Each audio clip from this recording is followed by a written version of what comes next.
reparti pour la deuxième journée sur le son 1, le son de Taoki que l'on a vu hier. Donc voilà, pour commencer, on va quand même rappeler les graphies du son 1, comment on peut écrire le son 1.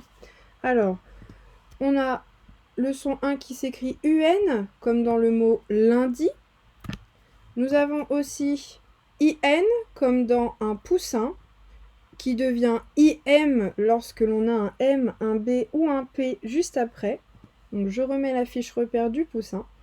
Et là, ce sont les trois graphies suivantes qui sont les plus importantes puisque celles-ci, on les connaissait déjà.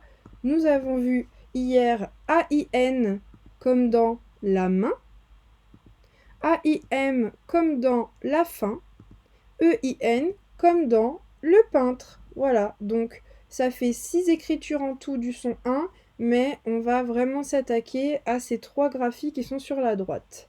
Alors, pour ce faire, on commence par une dictée sur ardoise.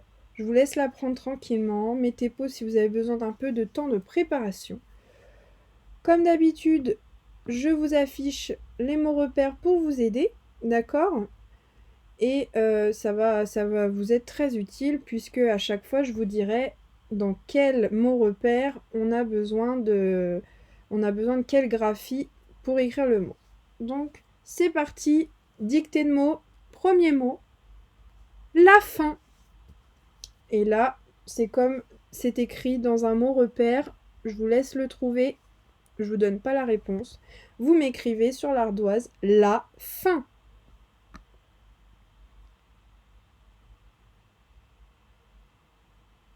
N'hésitez pas à mettre pause si vous avez besoin de plus de temps. Et je vais afficher la correction au fur et à mesure. Alors, la fin, et oui, ça s'écrivait comme la fiche repère ici, la fin. Vous aviez la réponse, mais il fallait bien trouver. Le mot suivant, un grain, qui s'écrit avec le 1 de la main, d'accord ? Un grain qui s'écrit avec le 1 de la main.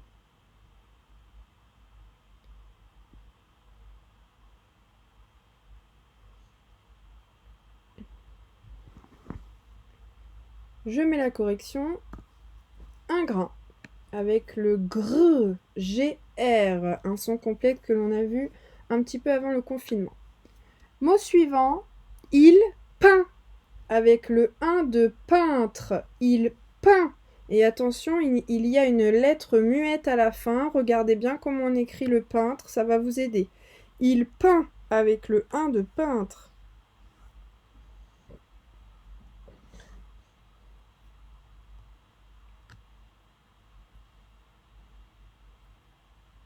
Il peint, voilà la réponse, la lettre muette qui était le T, puisqu'on en a besoin pour écrire peintre, peinture, voilà.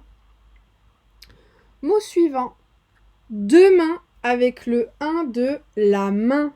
Deux mains avec le 1 de la main.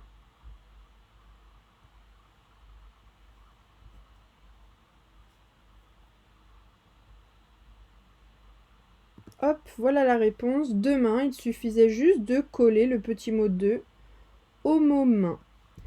Le mot suivant, un rein avec le 1 de peintre. Un rein avec le 1 de peintre.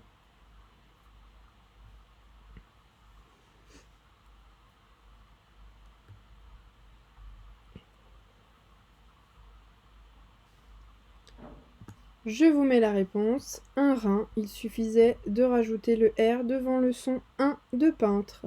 Et le dernier mot que vous avez déjà écrit hier en dictée, un daim avec le 1 de la fin. Un daim avec le 1 de la fin.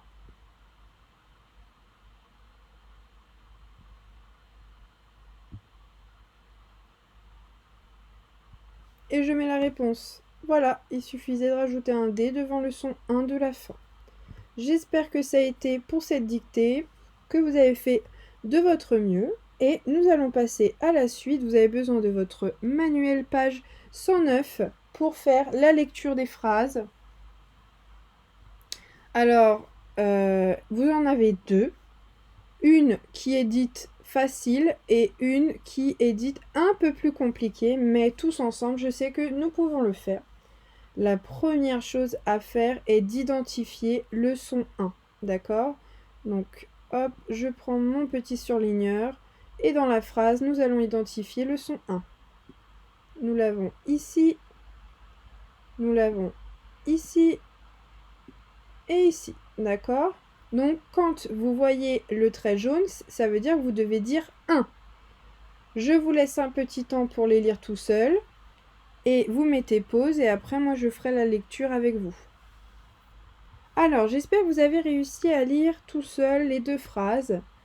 Moi, je vais les lire assez lentement, on va dire, pour que tout le monde puisse suivre. Ce qui est très important, c'est de découper les mots en syllabes pour pouvoir bien les lire correctement. Donc, nous avions Sylvain. Dès que je vois le trait jaune, ça veut dire que j'ai le son 1. Sylvain donne du pain à celle qui a faim. Sylvain donne du pain à celle qui a faim. Et là, je remarque, hop, je vais prendre une autre couleur, un nouveau mot-outil qui s'affiche, le mot-outil celle, d'accord? Et ce mot veut dire quand on parle d'une personne féminine. Sylvain a donné du pain à une femme ou à une fille qui a faim, d'accord? Ça ne pourrait pas marcher avec un garçon. Voilà, celle, c'est quand on veut parler d'une personne féminine. Nous allons maintenant essayer de faire la phrase numéro 2 et on identifie toujours le son 1 que l'on voit, hop, dans la phrase. C'est parti. Le peintre est arrivé en train le lendemain. Le peintre est arrivé en train le lendemain. Voilà. Donc là, on remarque quoi? On remarque que la phrase n'était pas si difficile que ça finalement à déchiffrer, d'accord? Si on est bien concentré et qu'on a identifié tous les 1, ça devrait aller. Moi, ce que je vous demande surtout, c'est de voir les 1 et de ne pas me lire Sylvain ou Sylvain. Non, A-I-N, ça fait 1. Donc Sylvain.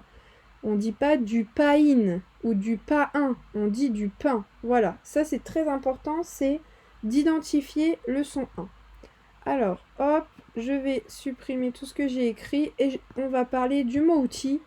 Alors le mot outil, vous voyez, il est écrit avec un C et on a le mot outil elle qui est dedans. Et elle, on sait que c'est pour se rapporter à une personne féminine. Donc, quand on rajoute un C devant, eh bien, ça donne le mot outil celle. Le C ici fait le son S et pas le son que, d'accord?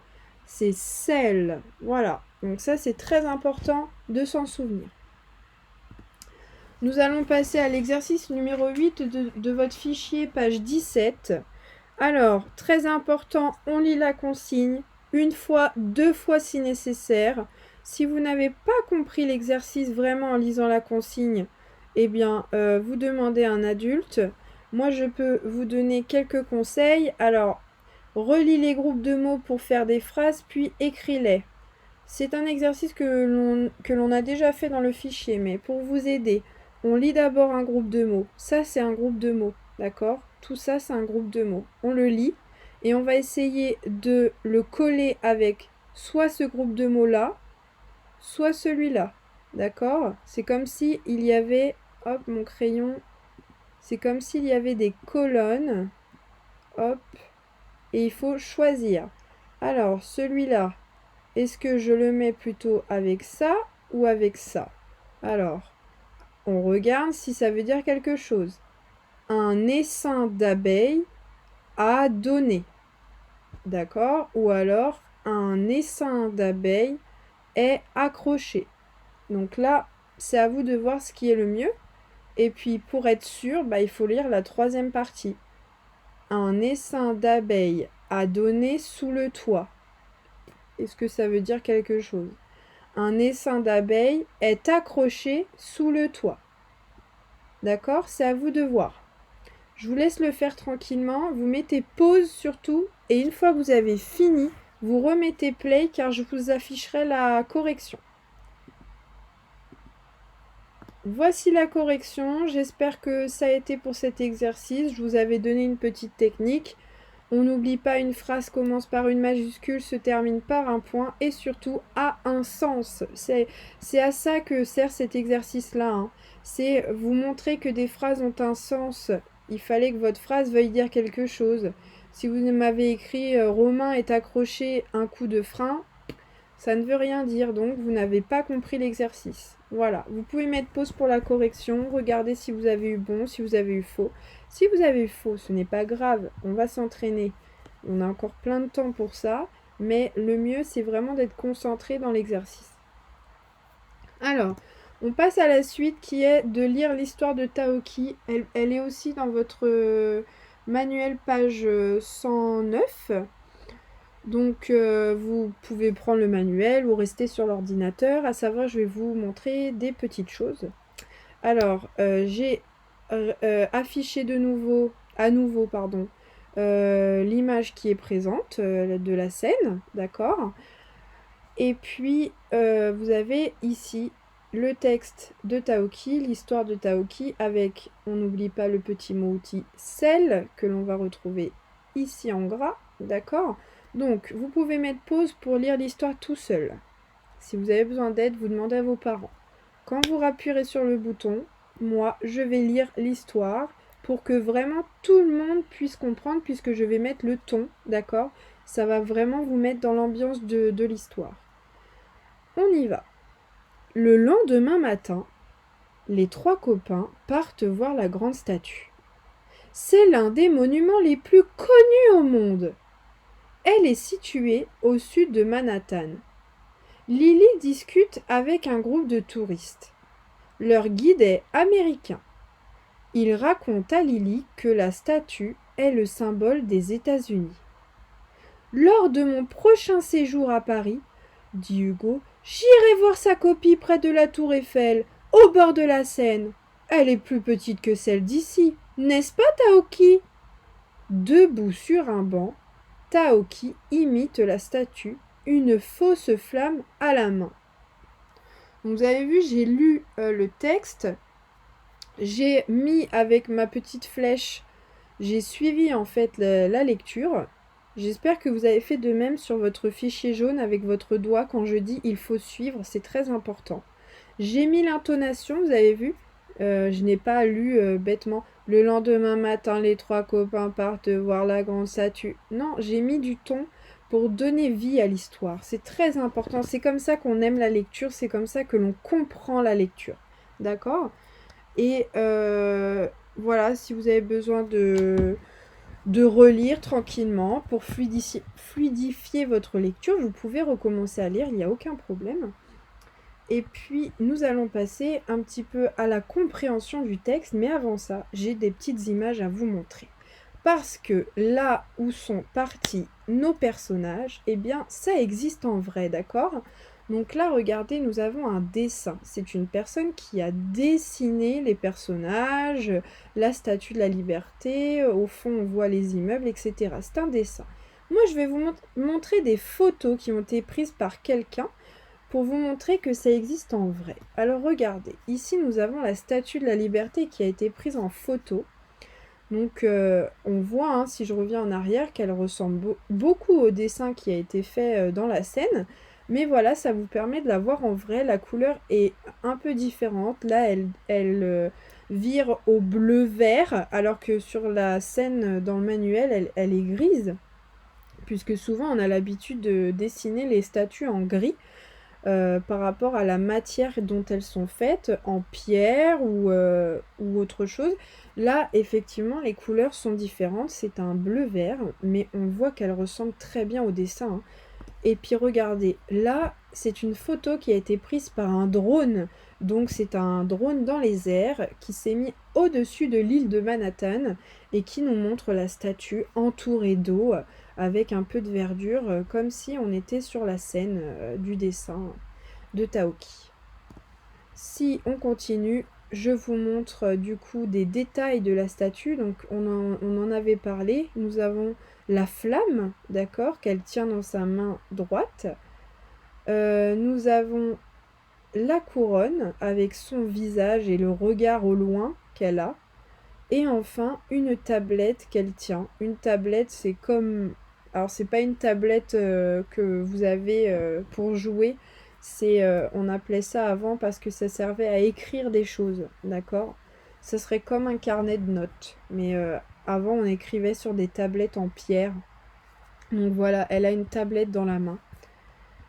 Et regardez, dans le texte, on parle de quelque chose d'important. Mais si jamais vous ne pouvez pas aller à New York, eh bien, soyez contents, quand le confinement sera terminé, vous pourrez passer une après-midi ou une matinée à Paris avec vos parents. Parce que regardez derrière, nous avons la Tour Eiffel et nous avons ramené une miniature de la Statue de la Liberté, car elle ne fait pas la même taille que celle de New York. Mais ça vaut le coup d'œil, ça vaut le coup de partir visiter voilà, la Statue de la Liberté en petit. Alors, dans le texte, il y a peut-être des mots que vous n'avez pas compris, ou alors que vous connaissez mais vous avez un peu du mal à les expliquer. Alors, moi j'en ai sélectionné 3, d'accord? Peut-être que ceux-là vous les connaissiez et d'autres, il y a d'autres mots que vous ne connaissiez pas. Vous pouvez les demander à papa, maman, ils vont vous expliquer. Moi, j'en ai sélectionné 3 parce que, bon, voilà, je pense que ce sont 3 mots peut-être qui sont compliqués pour vous. Premier mot, un monument. Qu'est-ce qu'un monument? Alors, si on devait expliquer ce qu'est un monument, ben, c'est une sculpture ou une œuvre architecturale qui sert à se souvenir de quelqu'un ou d'un événement. La Statue de la Liberté est un monument, c'est une sculpture. Mais on a aussi, par exemple, à Paris, l'Arc de Triomphe, qui est une œuvre architecturale. Ce n'est pas une sculpture, c'est un bâtiment que l'on a construit, d'accord, pour se souvenir de quelqu'un. On a la Tour Eiffel. La Tour Eiffel, c'est une œuvre architecturale. Ce n'est pas une sculpture, mais ça a été fait avec de l'acier, avec tout un tas de matériaux. Et ça sert à se souvenir de quelqu'un ou d'un événement ou de quelque chose. Voilà, donc c'est très important de savoir. Et dans chaque ville, normalement, il y en a aussi à Garges-les-Gonesse. On en avait vu la dernière fois quand on parlait du 11 novembre. Il y a des monuments aux morts dans les villes. Voilà, les monuments aux morts, ce sont des toutes petites architectures, des petites sculptures parfois avec des personnes dessus. Et il y a des noms gravés, ce sont des personnes qui sont mortes en faisant la guerre et il faut se souvenir d'eux parce que grâce à eux, aujourd'hui, bah, on vit dans un pays en paix. Et voilà, ce sont des monuments. Donc c'est très important de savoir ce que c'est. Ensuite, j'ai sélectionné un autre mot qui est un nom propre, hein, car on voit la majuscule. C'est le nom Manhattan. Et Manhattan, peut-être que vous vous êtes dit, tiens, qu'est-ce que c'est Manhattan? Peut-être que vous avez vu la majuscule. Peut-être que vous vous êtes dit, ah, c'est un prénom. Mais un prénom de quoi? De quelqu'un? De quelque chose? D'une ville? Alors effectivement, c'est un des 5 arrondissements de New York. C'est, on va dire en quelque sorte, un quartier de New York. D'accord? Donc voilà, à Paris, il y a plein d'arrondissements. Eh bien, Manhattan, c'est un arrondissement de New York, pardon. Voilà. Donc c'est très important, c'est un peu comme la même chose en France. Il y a des villes, des grandes villes avec des arrondissements. Enfin, le dernier mot que j'ai voulu vous parler, enfin que j'ai voulu vous expliquer, pardon, c'est un symbole. Qu'est-ce que c'est un symbole? Comment on peut expliquer un symbole? Alors un symbole, ça peut être un objet, un monument, un dessin, une chanson, un mot. Voilà, ça peut être tout ça. Et grâce à ça, on va identifier tout de suite de quoi on parle. Donc par exemple, le cœur, quand on dessine un cœur, bah souvent c'est le symbole de l'amour, d'accord? On n'a pas forcément besoin de parler pour comprendre. Ça nous permet d'identifier tout de suite la chose que vous voulez expliquer. Un cœur, c'est l'amour. En mathématiques, le signe plus, c'est un symbole. C'est le symbole d'une addition, d'accord? Le signe moins, c'est le symbole d'une soustraction. Donc là, pareil, on a dessiné un symbole pour montrer le calcul que l'on veut faire. Et puis enfin, on peut parler des symboles de la France. Et la France, elle en a plein des symboles. Donc si par exemple vous allez voyager au bout du monde et que vous deviez, on va dire, faire deviner votre pays, voilà, vous rencontrez des gens, ils vous disent ah tiens, j'aimerais bien deviner de quel pays tu viens, et ben vous pouvez donner les symboles de la France. Donc vous pouvez montrer le drapeau tricolore ou le dessiner, voilà, un drapeau bleu, blanc, rouge, ils vont savoir, c'est le symbole de la France. Vous pouvez chanter la Marseillaise, qui est le chant symbolique de la France. Vous pouvez aussi donner notre devise, liberté, égalité, fraternité. C'est la devise de la France, on l'a pas ailleurs. Ou enfin, vous pouvez montrer une pièce de monnaie, car sur les pièces de monnaie, il y a Marianne avec son bonnet phrygien. Si vous allez dans une mairie, vous pouvez la voir aussi en petite statuette, une petite sculpture de sa tête avec un bonnet. Un bonnet, on va dire, un petit peu comme celui des Schtroumpfs. C'est le bonnet phrygien. Et voilà, cette femme-là, c'est le symbole de la France. Elle est présente sur nos pièces de monnaie. Donc voilà, vous avez plein de symboles. Alors peut-être que vous avez des symboles d'autres choses. Peut-être que vous pouvez m'envoyer une petite photo ou un petit message avec le téléphone en me disant, bah voilà maîtresse, moi j'ai trouvé des symboles d'autres choses. Je serais ravie de vous écouter. On a fait un petit peu de vocabulaire et du coup, on va passer à la suite en faisant un petit peu de géographie. Alors, c'est pour vous montrer où se trouve New York. Et surtout, où se trouve Manhattan. Donc là, j'ai fait une petite capture d'écran d'une grande carte des États-Unis, d'accord? Et vous avez du coup on va dire, New York, la ville de New York en tout, avec ses arrondissements. Je vous ai dit qu'il y en avait combien des arrondissements? Est-ce que vous vous souvenez? Si vous m'avez bien écouté, j'ai dit qu'il y en avait 5. Et là, on les voit, les 5, ils sont colorés. On a Staten Island en orange, ça fait 1. On a Brooklyn en rouge, ça fait 2. On a le Queens en vert, ça fait 3. Le Bronx en jaune, ça fait 4. Et enfin, celui qui nous intéresse, en violet, Manhattan. Voilà. Donc on voit que c'est le plus petit des arrondissements, qu'il y a aussi des petits morceaux violets qui sont dans l'eau, hein, ce sont des petites îles. Et c'est là que se trouve la Statue de la Liberté. Alors, bon, on va voyager, même si on ne peut pas prendre l'avion. Mais on va voyager avec Arthur qui part à New York et qui va nous montrer la Statue de la Liberté. Alors, j'aimerais... Hop! Je vais vous montrer la vidéo.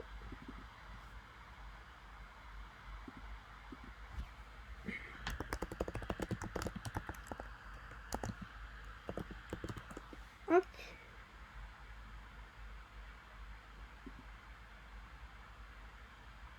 Si j'y arrive... Attendez.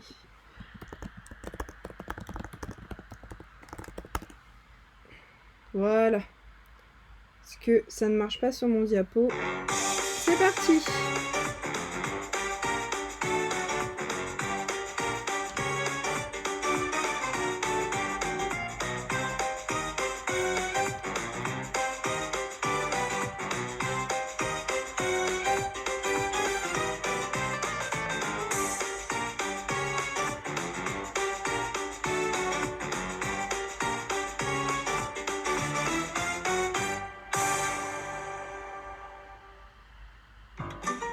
Au sud de Manhattan, Battery Park est le point de départ des bateaux que l'on prend pour visiter la Statue de la Liberté.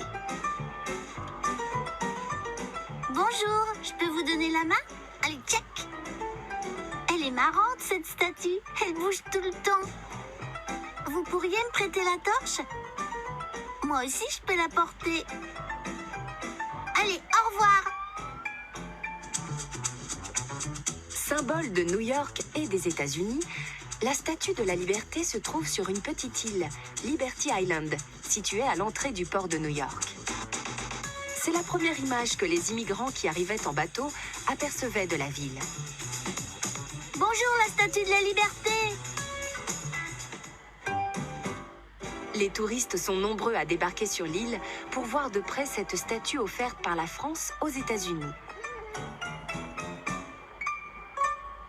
Elle a été créée par le sculpteur français Bartholdi, associé à un certain Gustave Eiffel, qui a fabriqué la structure métallique. Oh, mais c'est la tour Eiffel. En comptant le socle, la statue mesure près de 93 mètres de haut jusqu'à la flamme recouverte de feuilles d'or. Le reste de la statue est entièrement recouvert de cuivre. Moi, je voudrais voir ça de plus près.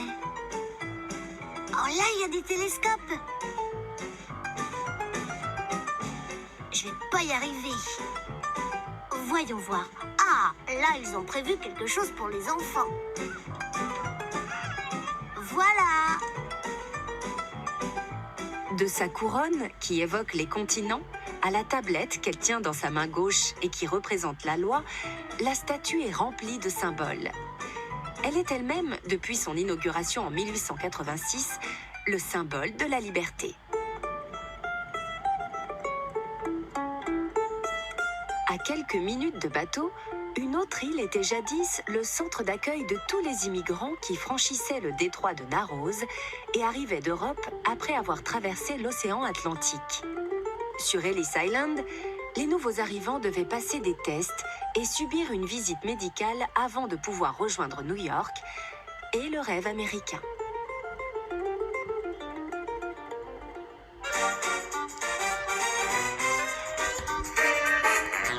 Hop.